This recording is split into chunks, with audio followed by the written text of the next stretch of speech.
Você é capaz de perceber a presença do Estado em seu cotidiano? Acha que é possível que nos dias de hoje exista uma sociedade sem Estado? Estado, com E maiúsculo, é uma organização política que tem o poder de governar o conjunto da população de uma área territorial delimitada. Nossa vida está totalmente relacionada à presença do Estado em nosso cotidiano. Por exemplo, ao pagar impostos, geramos recursos para o Estado. Esses recursos, quando bem usados, melhoram a qualidade de vida das pessoas.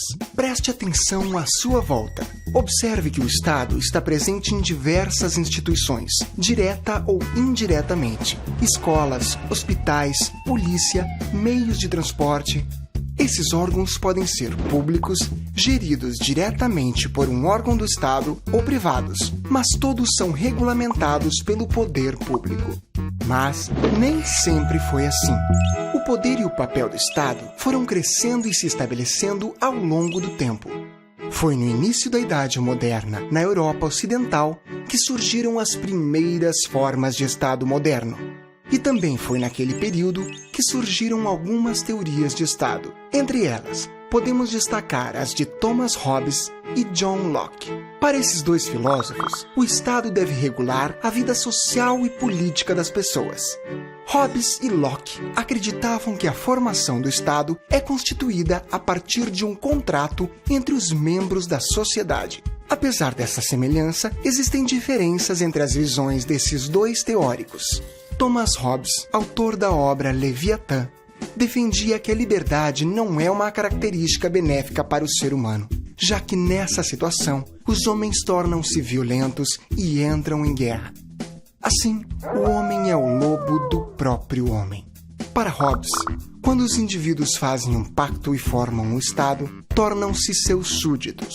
Assim, o ser humano abre mão de parte da sua liberdade e, em troca de proteção, entrega esse controle ao Estado, que passa a ter autoridade sobre os indivíduos.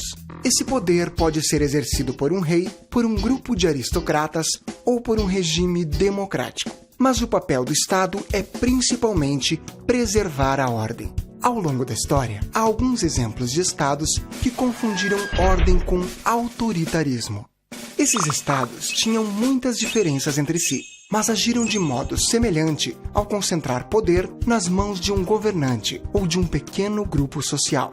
Foi o que ocorreu no fascismo, na Itália, no nazismo, na Alemanha, no stalinismo, na União Soviética e durante a ditadura militar no Brasil. John Locke propôs uma maneira diferente de pensar o Estado.